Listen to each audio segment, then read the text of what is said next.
Hello guys, അപ്പോൾ നമ്മൾ ഇന്ന് ചെയ്യാൻ പോകുന്നത് ഒരു ഫേസ് പാക്ക് ആണ്. അപ്പോൾ ഞാൻ റീസെന്റ് യൂസ് ചെയ്തിട്ട് എനിക്ക് നല്ലൊരു റിസൾട്ട് കിട്ടിയൊരു പേഴ്സണലി എനിക്ക് നല്ലൊരു റിസൾട്ട് കിട്ടിയൊരു പാക്കാണ് ഞാൻ പറഞ്ഞു തരാൻ പോകുന്നത്. അപ്പം ഓൾറെഡി നമുക്ക് നന്നായിട്ട് ചത്ത് കിടക്കാൻ ജസ്റ്റ് ഞാൻ കാണിച്ചു തരാം. നിങ്ങൾക്ക് ട്രൈ ചെയ്യാം. ഒരു ഫീഡ്ബാക്ക് എല്ലാം കമന്റ് ബോക്സിൽ അറിയിക്കണം.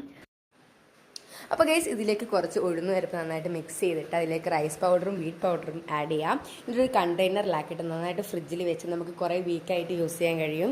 അതിലേക്ക് നിങ്ങൾ യൂസ് ചെയ്യുന്ന ടൈമിൽ തൈരോ അത് നോർമൽ വാട്ടറോ മിക്സ് ചെയ്തിട്ട് നന്നായിട്ട് സ്മാഷ് ചെയ്തിട്ട് മുഖത്തേക്ക് അപ്ലൈ ചെയ്താൽ മതി. മുഖത്ത് മാത്രമല്ല കാലിലും കൈക്കൊക്കെ നന്നായിട്ട് അപ്ലൈ ചെയ്തിട്ട് ഒരു 10 മിനിറ്റ്സ് വെച്ചിട്ട് വാഷ് ചെയ്താൽ മതി. നല്ലൊരു റിസൾട്ട് കിട്ടും നമുക്ക്. പുഷ്പ പുഷ്പ പുഷ്പ പുഷ്പ പുഷ്പ പുഷ്പ പുഷ്പ പുഷ്പ പുഷ്പ പുഷ്പ പുഷ്പരാജ് നന്നായിട്ട് ഡ്രൈ ആയിട്ടുണ്ട് കേസ്. കയ്യൊക്കെ മൊത്തം തേക്കുന്നു. അപ്പോൾ കഴിയുമ്പോൾ പെൺകുട്ടി ഗീസ് ഒന്ന് എടുത്തിട്ട് കേസ് നമുക്കൊന്ന് വാഷ് ചെയ്തിട്ട് തരാം. അങ്ങനെ വാഷ് ഔട്ട് ചെയ്ത് വന്നു കേസ്. എങ്ങനെയുണ്ട് കേസ്? നല്ല ഫേസൊക്കെ നല്ല ഗ്രോ ആയി കേസ്. ഡാർക്ക് സർക്കിൾസ് ഒക്കെ പോകാൻ നന്നായിട്ട് സഹായിക്കും. അല്ല കേസ്.